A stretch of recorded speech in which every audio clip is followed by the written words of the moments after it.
Mayam Kurumjari, Northeast Window TV ki dialogue ta meeting tabiri bapung putaram nok chiri. Nasi ki thamjari dialogue ki topic extension of PR present rule or a popular government question mark. PR government se extend makata na tau higedra na traga popular government ama popular ministry ama lakadra hebegi wahang ngasi ke koi ki thamjari ba topic si nganahang na hansi Delhi da high level meeting ama review meeting ama Home Minister Amit Shahana koi let taraga chair laraga pangthokre masida Manipur dagi koi governor chief secretary aduga DG security advisor yaungna pangthoki mifam sida nungi oiba si official kano haitare koi statement oina leitraga sumanung digi koi thaja be au source na phongdurak pasi masida khana kiba maru be agenda singi huji huji oiba security law and order gi fibam security arrangement gi IDPs gi rehabilitation gi havne tingwa swagi hiram sida naina kibai wafam ama leire aduga popular PRC makhata namuk masida koi namtang ningsing baya basi a brief reminder 2025 ki February ki tarik mapan da hani former chief minister resign taw krama tung da after 3 days 13 February da koi ki PRC kano taw kre chana ba hokriba PRC amuk 2025 ki akoi August ki tarik manga da amukhana akoi ki parliament na wadep laura kan da extend taw kre adu lakadori ba February ki tarik 12 sida akoi amuk masi matam je loi dunia duna masi gi mamang seda PRC amuk extend taw rokadra na tre haira kana karamba condition da adum suspended animation na thamakan ek torokadra na pura puri akoi dissolve tawgadra natraga popular ministry ma form torokadra natraga fresh election ama torokadra habi chaung hangbai wahang ama khak lei aduga marak seda akoi gi MLA nadi publicly hai tari yam thazana popular government ama koi gi February manung te pusema kan habe gi wasi dum yamna boloina dum hai mamang dagi su November da adagi di dum hai dana sema kan habe thaza be sidim publicly dum hai ra lakoi form se myam am le duna taseng hujik myam na popular government sigi apam basi praja gi myam site gi su apam khara pam da khara horok pada PRC ai khoi la haning be apam ulam taraga su popular government si hujik yam kana la haning be gi apam ba makha ko voice ama su ko na ubama tamni aduna high review meetings na swai gi popular formation of popular government sida karamba significant oi ba impact amak pirakadra masi karamai lakpa ai haibna chingbudu koi naina jana bang sigi topic ke thamjabani khana naina besaru gabi na bai damakta khu studio do jelengsin ro lebirai kai kumna jeru panelist ahum de har makta da MHRC ki former acting chairperson pabung KHAIDEM mani pabung taram nokchiri ani su de lengsin BDBC akoi gi hani gi former secretary CPI gi oza SOTIN KUMAR jataram nokchiri ahum su lengsin BDBC akoi gi president CB SENA oza TOMBI jataram nokchiri pabung da laktige pabung ahan begi oina handa ki any akoi gi significant high gedra karamba review meeting siga formation of popular government siga katang connect torok pa yabra swai de pabung gi oina kamai kari meeting thambiring pabung aibra pabung ga thambi extension of PR or a popular government having a topic. I say the Equanazum, Nainadana, Yamlakara, the Kaleraga, Toningagana, Piadum Santaba, Santaning the Ragana, Adam Sakar Semba, it is up to them. Under democracy at Palapak not there, quick state not there, Nipuri Democracy. Law and order, Nixijana, Tomum Kangdaba, rule of law, Chataba, Toning with the Toba. I am doing a Himala, me not a Bagila Park on the Toba. We could say non Indian, don't not treat Toba. The Lepak, we will see that Haribo from Singsi Torapani. Karigino, Questionam Change. Why extension of Pierre Sango Kadri City Karigino, Aduka Karam Natawani, Haibama. Magi BJP legislature kontraga taret lena aduga mateng pangba maya mama lena out of 60 among the 55 amasegre port 54 lady ba majority tariba amana majority natadar minority tabadiga do da tore kole haiba nataba moy manung da khana chena ba moina jong kham ya ba echalo ya ba amatta hek tawdana the extension to the Tarabodi, a Kuibu Kali or a Kali Habisi question to the Viaro. Chaka, Shemnaba, Matik Java, low in the means Punamok Leraba, Leponamok Leraba, low and other Moina, Piraba Saka, Semen Leraga, Sakaduna, Karasontak Tagada Leragana 355 to Tauraga, Adigate, Central Mating Pangagal, Hana Tobugumna. 355 said, don't lay never know was a car shame of so. Kanagoma Tomdi Heli, हाने के नतबा BJP की अमबु leader colour सेंबदा अदुम अवाब लेगदबनिना मधु सेंट्रल गवर्नमेंट ना 355 ता 355 ता करे हरे करिगुंबा स्टेट अमदा एक्सटर्नल एग्रेशन नत्रगा इंटरनल डिस्टर्बेंस अम सोबदी सेंटर ना मधु कनगदबने बा प्रोटेक्ट तोगदबने बा करि तौनबा in order to run a government aina yaba constitution ki provision ki makhada adu masason do le henbi anana ba center na kangadam na ba marmdi lanmi season ba khotchina ba loina ma yabani na adu ki porda do 356 mamang dani ko adu seke chomni ki normal course ka minimal le halera ga dakar le bedu 355 chima le natraga list 1 ki entry 2A अदुदा सिपाइसिस न बे आबगी अमल लेबको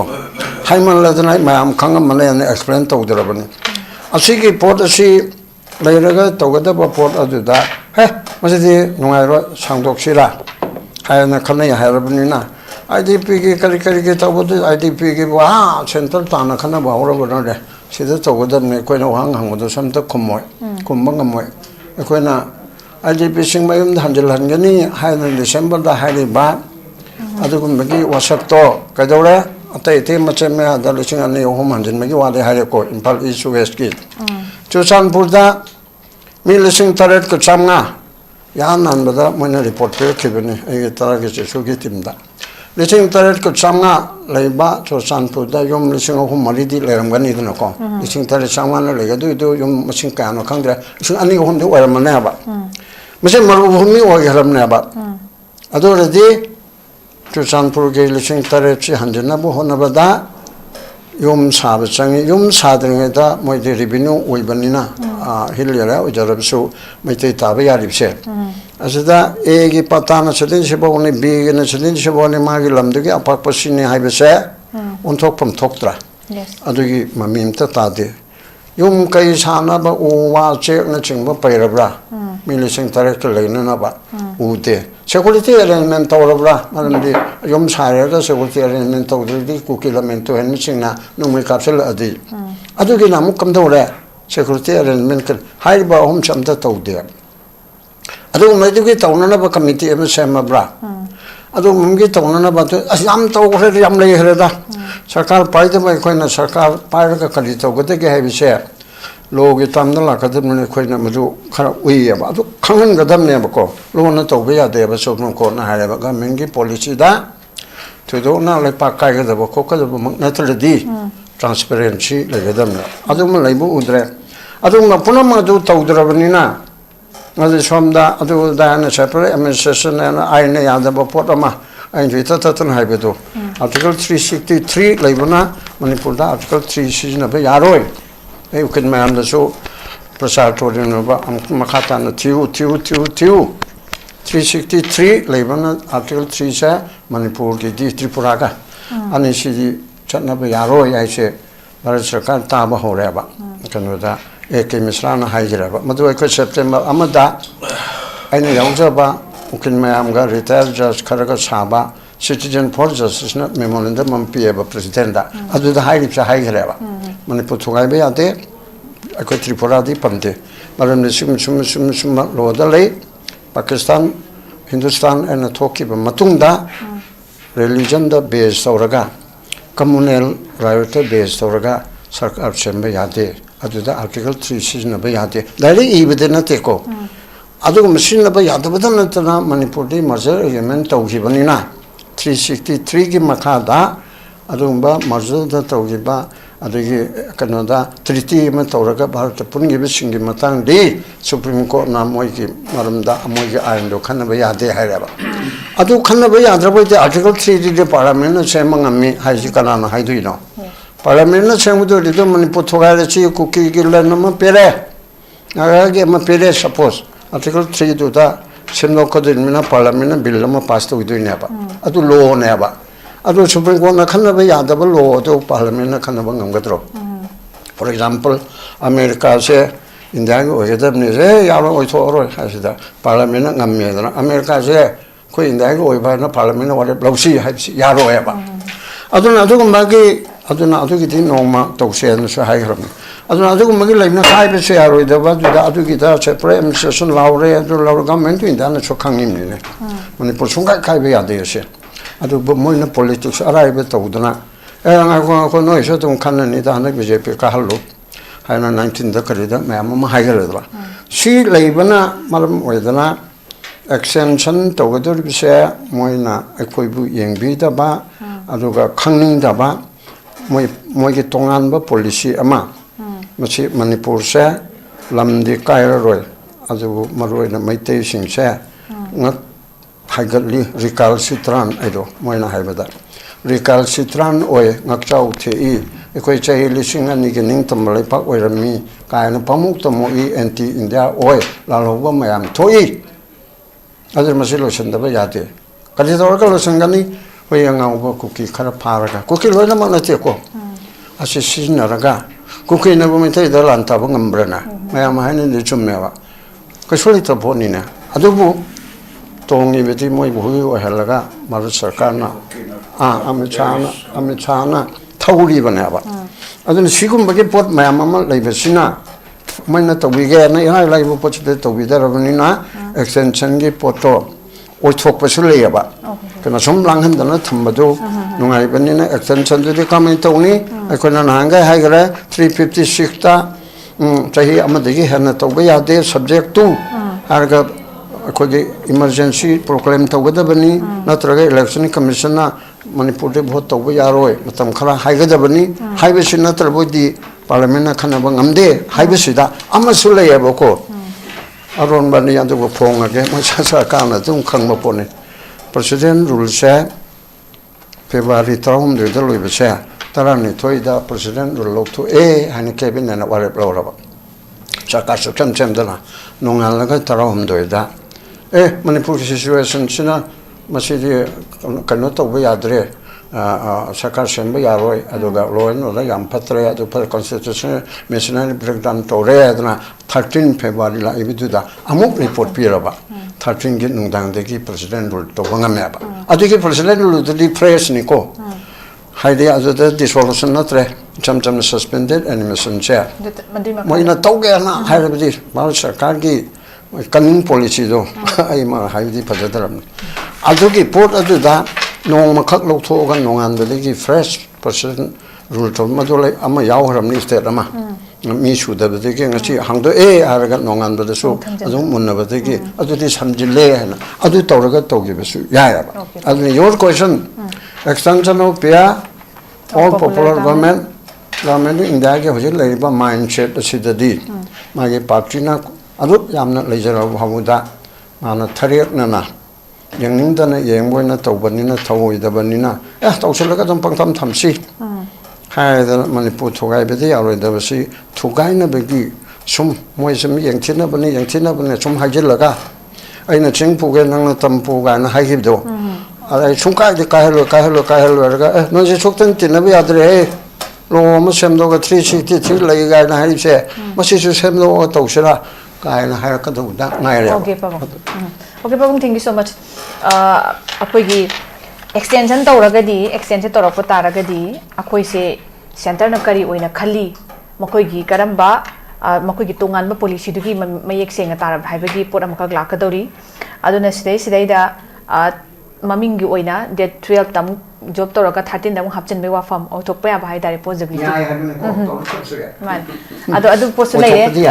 aduga Hujik ai ani subaram gise zatam bidam lang chiga za hujik akoi pabung astam bi ki ba IDP gi settlement ga ga kari gi center swai de lotion ba ya ga do poto adu mo gi high level meeting du yaw pa possible lai aduna sida IDP gi adagi di kari gi akoi gi kan law and order situation sigi adu security arrangement gi mayam se ada center na already akoi gi loina mak adagi lep khibagi mawong da lakpi pot amakak hai tare ana smaina lakpa sigi film su lai de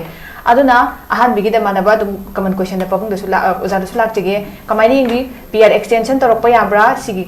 in connection with this high level meeting any significant kari ubi pa ahan no to da any tv yang bir ponamak ano wo chahi no lakda ai yai phangong da in signal lai no ba ai ponamak Ishwar Khurumda, Ishwar Khurumda. Si kanoni bima, koge handaki akoi gi review meeting si the maru oina akoi gi khana gi ba core issue se masi ibina haibedo government simmadra natragana PR extend tawkadra haibse yam phajabu question ni ko central su government se leiba BJP gi magic number leiba BJP gi ujik MLA contract ni thoiduga +5 on 37 leibane National Democratic Alliance ki ate top left right tharga padana khoi gi leiba train sida government semba yabagi magic number leina moina government semdo si loina oda sina maram moraga thamdi adabi thamgibane na dumaina aidi lawi ko hujik leiba train sida akoi kanoda nangi 9 February da resignation tawle ago 13 nangi president rule impose tawle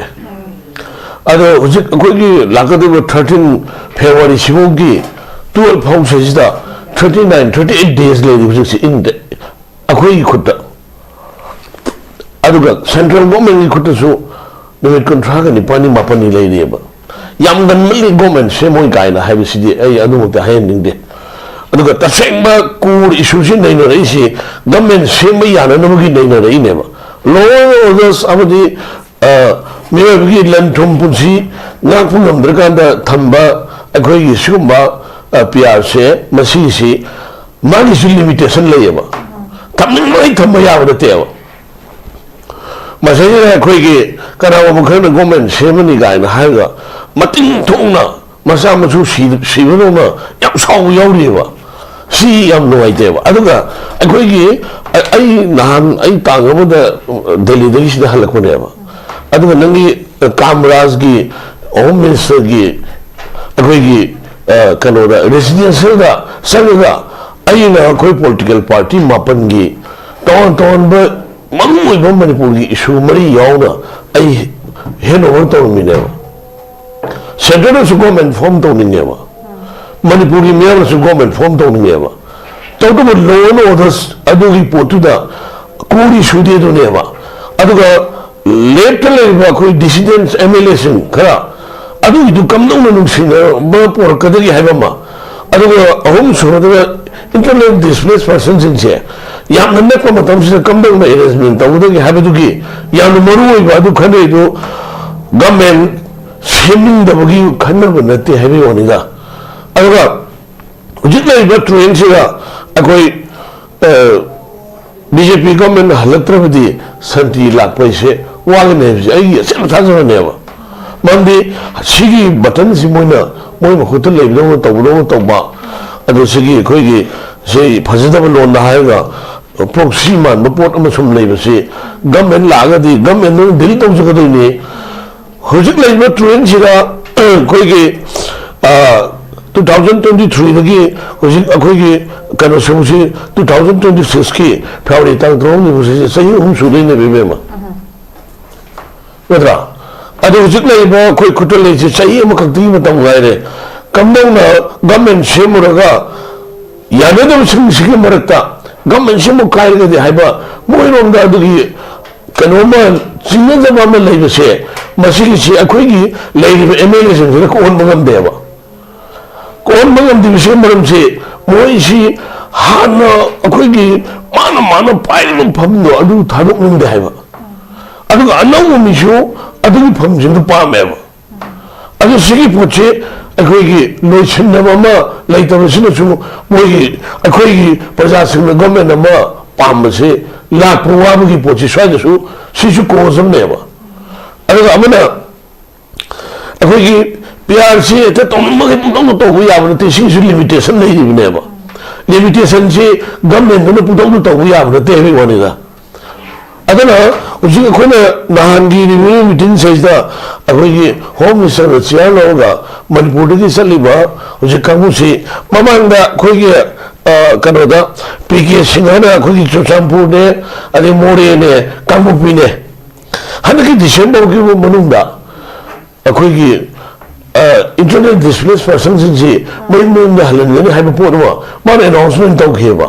As well as Home Minister Amishana, Marsi Tarnipanda, free moment of Homelina, Marsu Adugi, Potuma, Tamuda, no one Portuguese against the Port of Toleva. See Posi, guided on Hagadi, a Kogi, Lady Makogi, see a Kogi, Pasin, who's a Tamin Makamusim. अखोई मणिपुर से इस president थम्म मुसियावरी अदुगा government line मुसियावरी अदुगा मसेगी मरक्सी the कंद्रुम ओइदि प्रजासिनेबा होजि प्रजासि नमखै लेथन वारबनेबा मसेगी जोजि खोई government formation मा ताउद्रनेदि अखोई होजि Manipur the थोन इंदब थवामा थोरबो याबि chances own लेयबा अवा होजि लेबा अखोई कनोसि लोन ऑर्डर की कहीं तसेंग खर मखैदी हाददी पीस ओइने हबो अदो नहान आईबी की रिपोर्ट सु हानदों युम मै थाबा मी हेता हाटपा अदगिदी नोमै पकाम कामनबा अदुगु मदुदी लेत्रबनिना नॉर्मल सी लाकवा हौरे हबदुदी आईबी की रिपोर्ट सु लेयबा और लोन ऑर्डर का डिपेंड होगा अदुग गरंगी नहानी तांगनी की पुंगनी मुखाइबम सु नमोनी डिस्कशन तौसी को डिस्कशन सी ममुइना आईडीपी सिंग सी निमि कुट्रा ग मरी मगानी से जमोइसे लिरिंग तोंगरा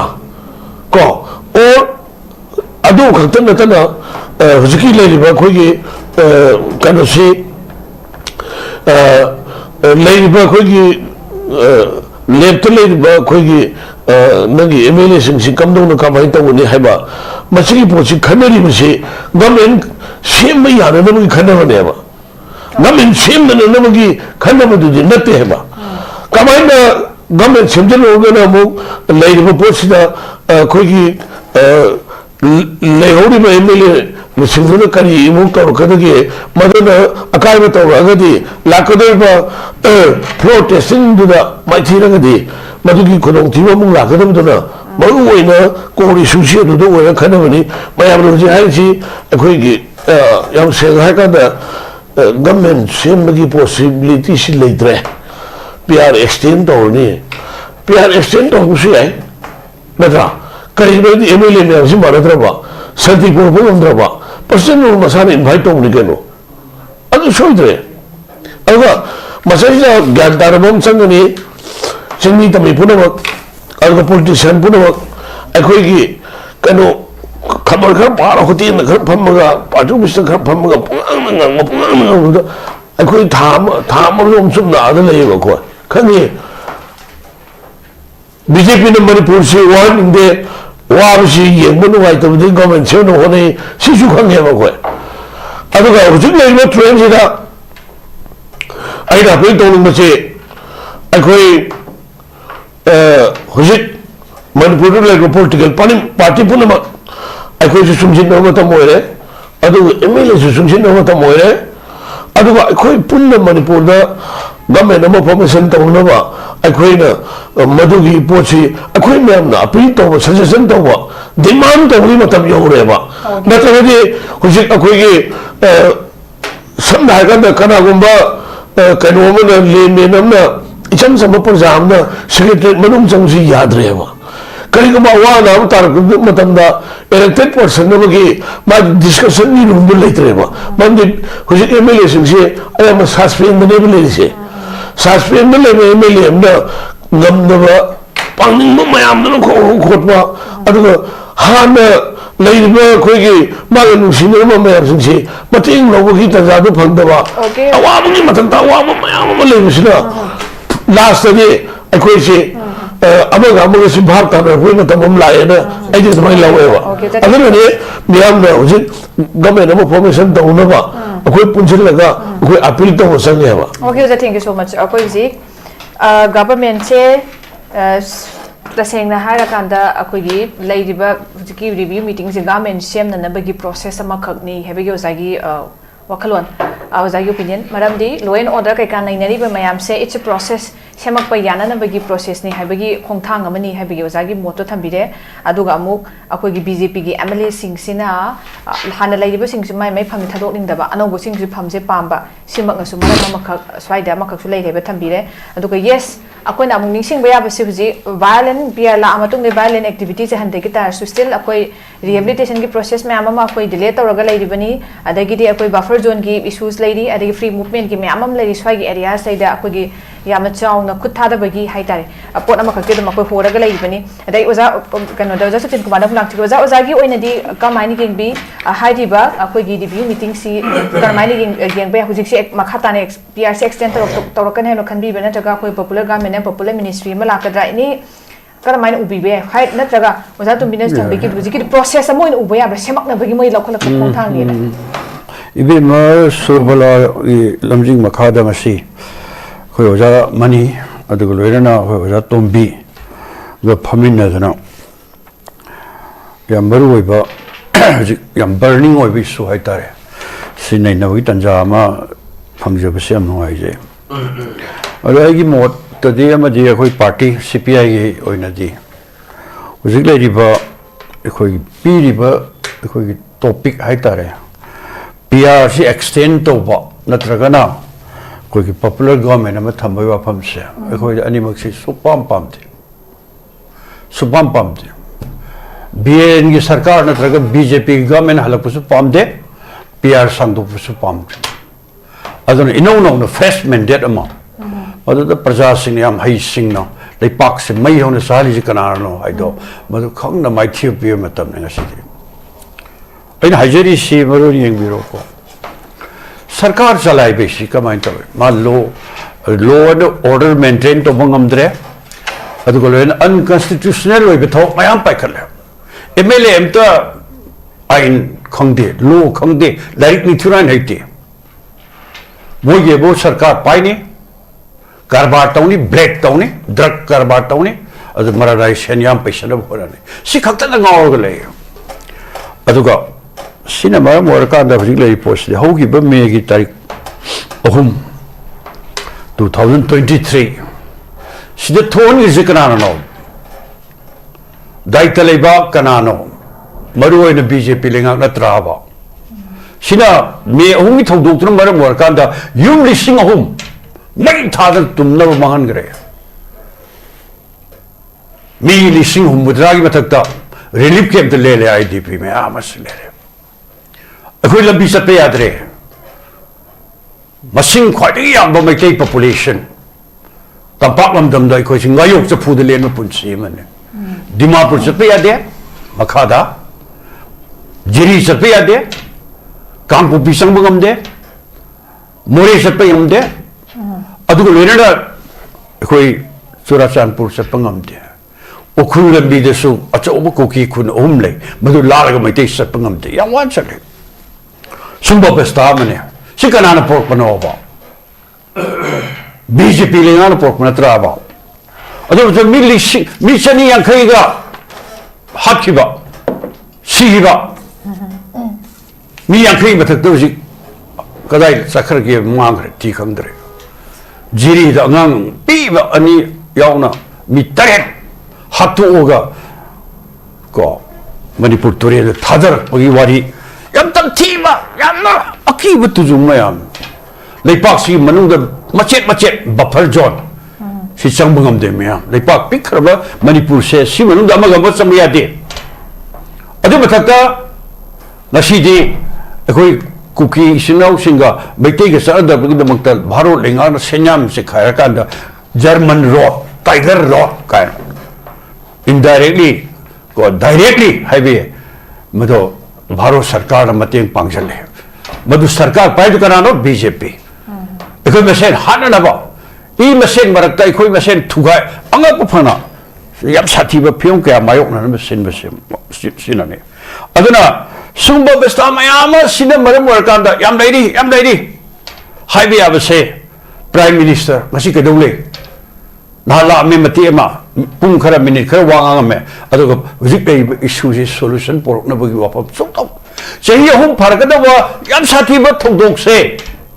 सि नान सॉल्यूशन पोरपे यारे ना 홈 미니스터 오히려 바로키 프라임 미니스터 오히려 가림도 말 강전나들은 없었나들래 시야오 볼로 그 미암시 아무 폰 미안 와이 미암시 공로 좀 가리노 이코노믹 패키지 막 비드를 코트는 거 무슨 토랑 톡신 암들래 PR 사선 만능들이 Manipur budget parliament pass तौर 1035 लाख सी बजट हाँ बजट कौथरी बने हेंगन का थोत्रो फिल्म से सुप्रीम मरम स्टेट से प्रेसिडेंट रूल से लाखने स्टेट सरकार लेरबदी मेजोरिटी मसीगी सरकार से बीजेपी की लेंगा सेंटर पाई बीजेपी की शासन से ना स्टेट सरकार पाई बीजेपी की सरकार से मसी मुथत लगा पीआर थबक बने से लूद्रे दो सरकार पाई मेजोरिटी फंगी मसिंग दगा नत्रे हद किसी मणिपुर द पीआर तरा का निथोक लाखरे अदुगंदो मसिंग नते मोय मसेन चोंथोक चोंजिन तौबा हबी जाबी मैम तौबदगी अखोय पीआर से लाखपगी इतिहास गक्तने हद किसी सरकार पाइना पाइना मा पीआर थमे करेगा खुदम चामतन यूपी की कल्याण सिंह चीफ मिनिस्टर मिगी बाबर मस्जिद थुआई को हकता से चीफ मिनिस्टर मा सीएम लौथोखी से एग्जाम्पल मेजोरिटी यापोते हौरक्तना माना कहींनो बाबर मस्जिद थुआई राम मंदिर सानब उरक यूं तमीब तब इतिहास खीदनेब स्वाइदसु मेजोरिटी फंग सिमलेको अमुक लाचनी पीआर लेरे हूँ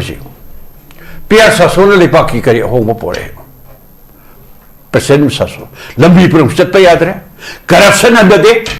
मोई फन्ननबगीदमक्तना ngang kangjai bongda yokpak tawgdaba nateaba sason tawbuse ai machu khommoen tawbune lamhang da khoi man tawgdam nateaba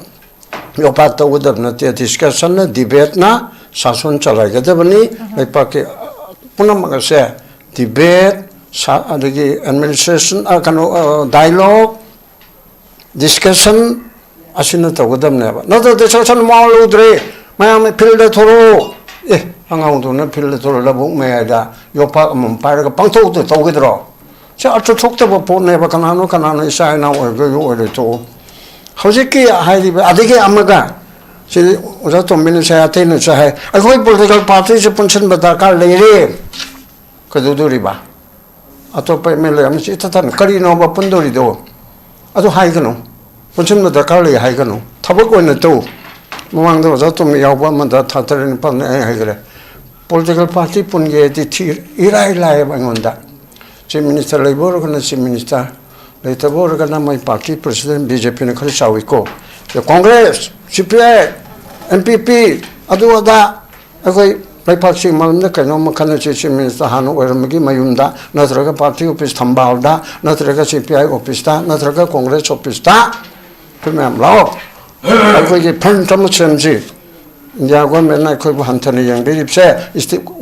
state demand coordinating committee koi na ha na yaura abakom adaida congress yaute ruling party na kon de mo se yauraktana state demand committee habi mukta all party coordinating committee haida na to geba adaida koi aiga yautabam sarat man SYS ni koi na student federation tawraga koi yang kana yaura aba aduna all party mayam chipun ge de mache aina taning dre har se karina punna thabak tawde akoi punna ga tawda bane kare hainu se akoi da lakna ba mandra usitta ba mandra punna thabak ti tawda ai gi chama yam de aina pulen ge le sino lawai je ka da pol beidam sina angang da haibani ko political party masen gi di Congress na kaurakpada CPI na kaubada SENA na kaubada BJP la oi kana ya na heta kau ya bran MPB mo na kaure dra nunga chau ku ya dwai dra subject am talak te dra adore de more powerful hojiki oina sasondal riba BJP ki makok na moi ki team amana invite tora SENA gi tombi sahab lakpeyo SOTIN la CPI gi nara adu nema chalowang adu party o zoi parmanbu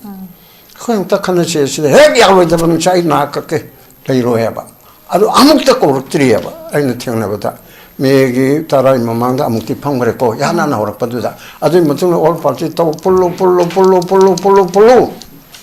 Without Miss Yoran, CPI, without Miss Sana and a convener or CPI and Andolan Carto, when Banil Mona convener or Lord Salmendo, City Biren, CM no oiro. Gahaga Topper was out to me, Manhagan, to Mini. I don't tell Deba. I don't tell them in a Pulu Hibisicana Deba. Pull another talk to talk with them. Sima. I think Loan or the Mokte, young Madiki, government sent up in Sima. I Mota Yanindere, or the Yanata by embellishing a share. Cookie embellishing Yauna, Masi Yana, Koi, Carino Adoidea. I moon the lady, but Masama, and the word no Machan or to go in a hive to Toga. Man, put in the chase in the Toga.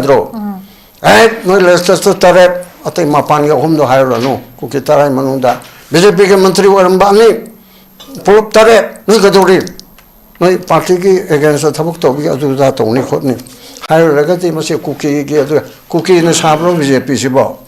BJP ideology, make Makada, Bodki take Piraga, Bole Pigi Wasapa, Amu, Karaga Wasapa, Mu, Mantri Organ, Mantri Wasak, Amu, Torim Naba, Asida, Yanata was sing Yanara wound. I did be sing Mayum the Angela Hoga, other Matung shame with me. Oh, in a Punamas Hanti Magabra, Punam Angela Sarkar, same other the same dress Viana. Sarkar same Nanaba, High Sicarino. Praza section Amana, I could just Sarkar same Pamina, Chair so. Maramdi President Rulda Ramdas Obama in a Wakaludo, Ta Deba, Yotum the Kuna Taba Maneva, Mapani Minute over. I give what's out walked up a BJP or Amu or to know whether they Nango or the Wadi Tone, Hives and Matata Viaro, Nangam Target de Lichalo, and the President Mayamna Horaga, who is in a Puviava. I took a portador, Tauredana, Todeva. I took it among I could get. Extension when a toning was to men hide to me. There is a point of tumbling like a tambayaro. Tumbling the Arisum Matang to the Yadragati, Tumd of Suyaroi. Tum gay Haragati, Ihan Hana, Kalikarino organization group, China, single woman, MLA, family, Mayam Koban, Mito.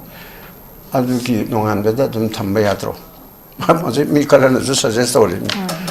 I do not have a Tambaya, may a home the key to give the MLA Tarana, may try to I go in Manipuri, Kaidok and I have me to the Yadra. I don't Kandana. I don't know opposition to I am to the Congress of CPI, loud they having an idea. BJP come on the opposition of Pangang and Nandi, opposition 1% over that BJP na Yankari. Opposition is in class so much as BJP na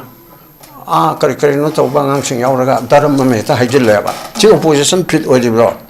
Opposition na Gadi Tori was in Kijan Sena Gatabu, Senate, who did you want to tell you BJP MLA Amana. Tang Taum de Homonunda, Sakar Samudra Bdi, Noi Gujakano, Jammu Kashmir Chay, Tarukto, Ujagania, Canada Haribaduna, now Libra Pay Libra. I had to miss a Polaroid. I in a Sartung, I in a Sartung, but say, so Pomonunda, I tongue and the Redina, no watch any, highly brava. Diversity maneva, ruling party never. Driver Aduna, tongue ever to that, noina. As it is the kind of break, Padre Dina, I did some Takaizani, highly Jalava. Come on, Tata Portacy, I'm laying. I do. I come to convey I did the high ma'am say SOTIN. I go matic chaba, political leadership put up politics, cyber street, the MLA Kali. Politics, I took class out of CI, MLA, as your class out of CI, say, Kunmanga, Suraba, Indian citizen, wherever, now Drava, they did hold a payara, like Hater CI. But educative tea. Bureaucrats, IAS, IPS, MCS, MPS. I do whatever Muka, probation and training period. I do take the judiciary, LLB, or the Nizaz, Ukin chair, have passed over Oibeate, Kacha Karamu, Matrain Togani, Sena Makata. Just whatever the train told me. Though other day, I take Araba, whatever about the IS, IPS, or about the train Toba, educative, judiciary, LLB, or about Ukin messaging some train Toba. But let's study how to lo sem ga do ba si sanchen na ha amana lo sem ya bro sanchen ba kam bu hun ba na te lo ukil oi ba chuna court case le pi bi che ukil ge qualification le ra ma le pi ne ba lo sem ga do ri ba MLA lo karkhana da chang ga do ri ba du na karkhana du ki buldu ju samai na le chen ga ni ai ba khang da ba du na kar mai na karkhana da thamuk chu dei na ba an second ba ona ba ma ma le aduna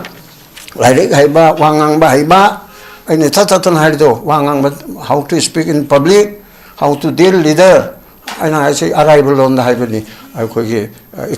communication skill lai ba ni lo khang ba constitution khang ba ma ja ko politics yaw ri ba su da free thai ba politics yang ning ba yaw ba yang ni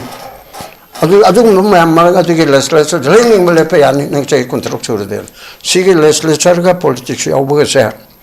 hoi au constitution di sem dok panate politician oi bili chingna common member sing di lai re hai ra pangang udia holo active member ga bi ki thak to as to se lep kanguna se bas paina pamamani lep ki organization chi pami president leite ma leite ma secretary haraga ama khakna wangang lo oina thami pulap tu ki voice to adagi mogi member ma hak orak pase tom ding he hak te ya te ba kadar member hak se train to ya ba aduna communist kumba amagi membership se kadar member ama se party amagi leader tara ga lambo to ngam na ya ko adu hoi political logical like the system chana left sonda baduna amani aduna ko la ka do ba election chida ko matik cha ba mi thi bam changi adu ka thi ge do se sarga de ki tarak pa mi oiroi montna le ba chani ne si marukti ke khanga dam ne ba adu di train to bam changi party puna makta aina appeal to ai campaign to yan kal le ba congress bjp adu de CPI CPM SENA no ge da bahut thak ka de le ba di tha taruk training PBO wa kanam nangangani leadership ta karna kari tawani politics sine karino manipur ge puari sine karino adu constitution sida MLA na khangda ba yadabu sing shi karino ajo class lo re ga tha taruk magi party du da okay babu tawraga tawhan ba natan di mong taro okay babu thank you so much manipur gi future manipur gi political future si yam fazana akoina tasing kasing mama yam chum han ba phaba adu makoina pam choi hai ta di kari threat sing sian ba mathau tai bisi pabung tham bi re akoi gi elected representative sing dai oja to midam lak chning oja ani supa ko shanda hang janing bisi oja na mama ga tham bi ki do katang contradictive oidra ngasai gi akoi gi law and order sa law and order si ngasai gi akoi gi kanu si manipur gi kanu elected government amana chaga ko gi popular government ji masi deny to na ba delay to na ba law and order se excuse mo ina season na ta la to di kamai tham bi ni ngase adu homnate we do respect akogi oyamani gi sai patang go ai kan hajeri hujik le ba khogi kan se tha to khudi gi extend do ne ba sahi mu shuru kan extend to si chu akogi article number 300 khogi 56 ki clause number 5 ta yauri ba mention yauri ko ada tong le tong yaw ne ba limitation nam le ba ko adu ga one thing abuna ai sing no na akogi president rule lai na thami se government do na akogi law and order some the new policy lam thum munga ko ngam trap kanda president rule impose to se adugi kanu point of view to da lamdam dugi miyam gi punsi amadi lam thum kan na ba araga law and order nga no gi kanu da PR sa aya mai bosa we ba adu second section of the constitution breakdown to ba constitution provision breakdown to ba ngam dar ba ba so ba adu with due respect adu du de ina hai di ko adu ne te ba adu du hai ni secondly oja khoi kanu na oja chutin no thambi gi de ko kusi fresh election ba yamna khoi party singi philip lane hai se well good akoi election da was the India ki patron da every 5 years cd khoi to ni ba ada ai hai da hujik lai ba train je hujik lai ba train si da more than me 260 70 lost life then 34 and 35 lost life and lost machine ba ꯑꯗꯨꯒ ꯍꯧꯖꯤꯛ IDPꯁꯤꯡꯁꯦ more than 55 to 60,000 ꯍꯧꯖꯤꯛ ꯌꯨꯝꯗ ꯍꯟꯗꯅ ꯂꯩꯔꯦꯕ ꯍꯧꯖꯤꯛ ꯁꯤꯗ ꯑꯩꯈꯣꯏꯒꯤ ꯑꯗꯣꯝꯒꯤ ꯄꯨꯜꯂꯤꯕ political party ꯃꯌꯥꯝꯅ ꯐ꯭ꯔꯦꯁ ꯏꯂꯦꯛꯁꯟ ꯗꯤꯃꯥꯟ ꯇꯧꯁꯦ ꯑꯩꯗꯤ ꯃꯁꯤ ꯔꯤꯖꯦꯛ ꯇꯧꯅꯤꯡꯉꯦꯀꯣ ꯑꯩ ꯃꯁꯤ ꯇꯧꯍꯟꯅꯤꯡꯗꯦ ꯗꯤꯃꯥꯟ ꯇꯧꯍꯟꯅꯤꯡꯗꯦ ꯍꯥꯏꯕ ꯇꯧꯍꯟꯅꯤꯡꯗꯦꯕ ꯇꯧꯍꯟꯅꯤꯡꯗꯦꯗꯤ ꯃꯤ ꯌꯥꯝ ꯋꯥꯔꯤ ꯍꯧꯖꯤꯛꯁꯦ ꯑꯋꯥꯕꯗꯨꯗꯩꯗꯨꯗ ꯏꯂꯦꯛꯁꯟꯒꯤ ꯑꯩꯈꯣꯏꯒꯤ ꯀꯩꯅꯣꯁꯦ ꯄꯨꯛꯅꯤꯡꯗ ꯅꯨꯡꯉꯥꯏꯔꯣꯏ ꯑꯗꯨꯒ ꯃꯣꯏꯗ ꯚꯣꯠ ꯄꯤꯅꯅꯕ ꯍꯥꯏꯕ ꯃꯇꯝꯗ ꯅꯨꯡ ꯑꯣꯏꯅ ꯆꯥꯔ ꯇꯣꯛꯀꯅꯦꯕ MLAꯁꯨ ꯆꯪꯉꯨ ꯌꯥꯔꯣꯏ ꯄꯣꯂꯤꯇꯤꯀꯦꯜ ꯄꯥꯔꯇꯤꯁꯨ ꯆꯪꯉꯨ ꯌꯥꯔꯣꯏ ꯍꯧꯖꯤꯛꯀꯤ ꯃꯤꯒꯤ ꯊꯃꯣꯏ ꯁꯣꯛꯄꯁꯤꯡꯁꯦ ꯃꯦꯟꯁꯤꯟꯕ ꯑꯃ ꯆꯪꯉꯦꯕ ꯌꯥꯍꯟꯕꯗ ꯑꯗꯨꯅ ꯑꯩꯈꯣꯏꯒꯤ ꯍꯧꯖꯤꯛ ꯂꯩꯔꯤꯕ IDPꯁꯤꯡꯁꯦ ꯃꯁꯤ ꯈꯨꯟꯗꯥ ꯂꯩꯇꯥꯍꯟꯕ ꯑꯃ ꯆꯪꯉꯤ ꯅꯝꯕꯔ 1 ꯅꯝꯕꯔ 2ꯗ ꯁꯤꯈꯤꯕ ꯃꯤꯁꯤꯡꯁꯤꯒꯤ ꯋꯥꯗꯕ ꯅꯨꯄꯥ ꯑꯃ ꯑꯅꯤ ꯈꯪꯗꯦ ꯑꯃ ꯈꯪꯗꯦ ꯁ꯭ꯇꯦꯠ ꯒꯣꯔꯃꯦꯟ ꯐꯣꯔꯃꯦꯟꯁꯟ ꯇꯧꯔꯛꯑꯀꯥꯟꯗ ꯃꯣꯏꯒꯤ ꯅꯨꯡꯁꯤꯅ ꯁꯥꯡꯊꯣꯡ ꯐꯤꯗꯣꯡ ꯅꯥꯏꯅ ꯃꯣꯏꯕꯨ ꯅꯨꯡꯁꯤꯅ ꯌꯦꯡꯕꯤꯕ ꯆꯪꯉꯤ ꯃꯥꯒꯤ ꯃꯤꯁꯤꯡꯗꯨ ꯐꯤ ꯃꯆꯦꯠ ꯑꯃꯇ ꯑꯣꯏꯔꯁꯨ ꯁꯣꯔꯣꯛ ꯃꯆꯦꯠ ꯑꯣꯏꯔꯁꯨ ꯊꯤꯔ ꯄꯤꯕ ꯆꯪꯉꯦꯕ ꯑꯗꯨꯒꯤ ꯃꯃꯥꯡꯗ ꯏꯂꯦꯛꯁꯟꯗꯨ ꯑꯗꯨꯒꯤ ꯌꯨꯝꯗꯨꯗ ꯏꯂꯦꯛꯁꯟ ꯀꯃꯥꯏꯅ ꯈꯣꯝꯕ ꯆꯪꯗꯣꯏꯅꯣꯕ ꯍꯧꯖꯤꯛ ꯂꯩꯀꯥꯏꯗ ꯁꯤꯗꯕ ꯃꯤ ꯂꯩꯇꯦ ꯑꯗꯣ ꯍꯧꯖꯤꯛ ꯃꯐꯝ 3ꯅꯤ ꯑꯩꯈꯣꯏꯒꯤ ꯅꯪꯒꯤ ꯆꯨꯔꯆꯥꯟꯄꯨꯔꯅꯦ ꯑꯗꯨꯒ ꯃꯣꯔꯦꯅꯦ ꯀꯥꯡꯕꯨꯄꯤꯅꯦ ꯌꯥꯝ ꯃꯔꯨꯑꯣꯏꯕ ꯑꯩꯈꯣꯏ ꯍꯧꯖꯤꯛ ꯂꯩꯁꯤ ꯑꯩꯈꯣꯏ ꯃꯩꯇꯩꯒꯤ 60 ꯍꯦꯟꯅ 1,000 ꯍꯦꯟꯅ ꯂꯩ ꯑꯩꯈꯣꯏꯒꯤ ꯇꯣꯉꯥꯟ ꯇꯣꯉꯥꯟꯕ 27 places ꯆꯦꯡ ꯌꯦꯟꯈ꯭ꯔꯦ ꯍꯋꯥꯏ ꯌꯦꯟꯈ꯭ꯔꯦ ꯐꯤ ꯌꯦꯟꯈ꯭ꯔꯦ ꯄꯩꯁꯥ ꯌꯦꯟꯈ꯭ꯔꯦꯕ ꯑꯩꯈꯣꯏꯗꯤ ꯃꯤꯁꯤꯡꯅ ꯋꯥꯔꯤꯗꯣ ꯑꯩꯈꯣꯏ ꯈꯪꯗꯦ ꯍꯥꯏꯕ ꯑꯩꯈꯣꯏ ꯃꯣꯏꯒꯤ ꯍꯧꯖꯤꯛꯀꯤ ꯋꯥꯔꯤꯁꯤ ꯃꯊꯛꯇ ꯏꯂꯦꯛꯁꯟ ꯈꯣꯝꯕ ꯆꯪꯕ ꯍꯥꯏꯗꯣ ꯑꯗꯨꯏꯗꯣ ꯑꯩꯒꯤ ꯑꯣꯏꯅꯗꯤ ꯃꯗꯨ ꯈꯤꯇꯪ ꯀꯩꯅꯣ ꯃꯗꯨꯃꯗꯤ ꯑꯩ ꯁꯨꯃꯥꯏꯅ ꯊꯝꯖꯒꯦ ꯑꯗꯨꯒ ꯋꯥꯐꯝꯗꯨꯅ ꯍꯧꯖꯤꯛ ꯂꯩꯔꯤꯕ ꯇ꯭ꯔꯦꯟꯁꯤꯗ ꯑꯩꯈꯣꯏꯒꯤ ꯄꯣꯂꯤꯇꯤꯀꯦल ꯄꯥꯔꯇꯤ ꯃꯌꯥꯝ ꯄꯨꯟꯁꯦꯅ ꯑꯩꯅ ꯍꯥꯏꯖꯕꯁꯤ ꯑꯇꯩ ꯅꯠꯇꯦꯕ MLA ꯃꯌꯥꯝꯁꯤ ꯄꯨꯜꯂꯣ ꯍꯥꯏꯕꯁꯤ ꯑꯩꯈꯣꯏ ꯀꯩꯅꯣ ꯅꯠꯇꯦꯕ ꯁꯦꯟꯇꯔꯅ ꯑꯗꯨꯒꯤ ꯈꯨꯗꯣꯡꯆꯥꯕ ꯂꯧꯔꯒ ꯂꯩꯌꯦꯕ ꯑꯗꯨꯅ ꯈꯨꯗꯣꯡꯆꯥꯕ ꯂꯧꯔꯒ ꯂꯩꯕ ꯃꯔꯝꯗꯤ ꯃꯣꯏꯅ ꯀꯔꯤꯒꯨꯝꯕ ꯄꯣꯠ ꯑꯃꯈꯛ ꯃꯣꯏꯅꯗꯤ ꯃꯣꯏꯅ ꯇꯧꯕ ꯁꯥꯗꯕ ꯄꯣꯠ ꯑꯃꯈꯛ ꯂꯩꯔꯤꯑꯕ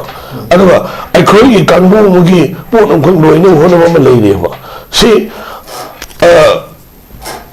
ममिंग हाइदोꯛꯄ टॉप रैंकिंग दा अहम सुबह लेबा निपा अमना संजी 99% हिंदुस्तान बनने में क्या आपका क्या हर्ज है ना है 99% इंडियन सिटीजन में करी अमांग लेगे अदुगा तम थोक दो हायो सिने मो हाइजे अदु लेबा ट्रेन जे दा अखोई सेल चैन न मयम अदु ngang mu ya do mayam su le bu da discussion ne se lo ngang mu su ya bu ti wani ba ko ada ai ga tan ni mudi jik ne bu train si da ai gi ipai pu sing da hai ta ne thang ga se tu ko tien ne ko mo gi ikhem nga am lam khai che ma se gi lam khai che any political party any organization amatana manipur gi lamkhai thogai bi haroiba masi manipur miyam gi amadi SHIV SENA ga samina political party mapan gi masi strain neba aduga masi da khut thagane tawribido adugi su athu matamda jingi oigara tamgi oigara centergi oigara madugi thawdo athu matamda dopiyoba masi gi nuai taba sina isa chung inau chung nasi khambaba yad raheba तौदब थौसु तौदा तौदब थौतु सम तौरगा प्यार सौद कुनि हाय tension ने हाय तौसिदा प्रजा से आम tension ने हुजिसे सिगे हुजिक अखोई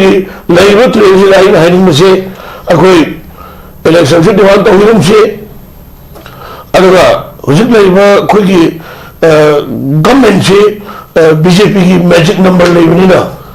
कांग्रेस सु government formation तौयाबली नंबरिंग सुदे यावनी अदुगा गवर्नमेंट फॉर्मेशन हम लागा अदुगा सिंगतन राइट पर लोगे अदु करी के नाम असेंबली दुबो नते सही कहने पर लोगे को वन थिंग सही ता वागी कांग्रेस के सासोंदा मोइना तौनी बथौ सिंसे हुजिकी लेरिबा अखोइगी प्रेसिडेंट रूल लेरिबा मी सनी गु सिरिबा नै कुथरा बनि मा मांगी से कांग्रेस की मारा लं तो याउदी हाइबे कनो मधु सामने आई पार्टनर आराम में तो नहीं बन रेस्टोरेंट में hotel licence as a partner अकुई show as a backbone government की बैकबोन में अकुई ओई बनेबा सिगी लेवल रेस्टोरेंट में hotel licence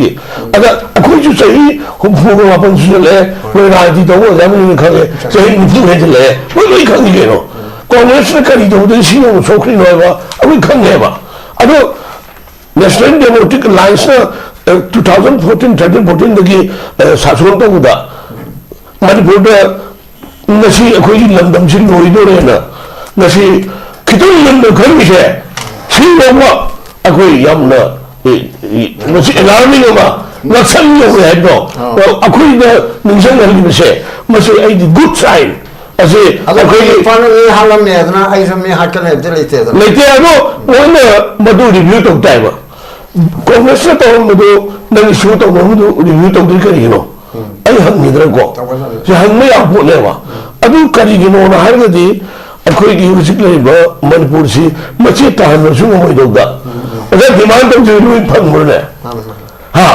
ko ki ne demand to ju sim phang ne lo mi ba no si ai ga si kano live ka khut ka loi na nam bi no ge sign do ro ge wa ne wa oi no wa ne se moi mo do me ai de ko sabi hai ko man ni moi mo akhoi gi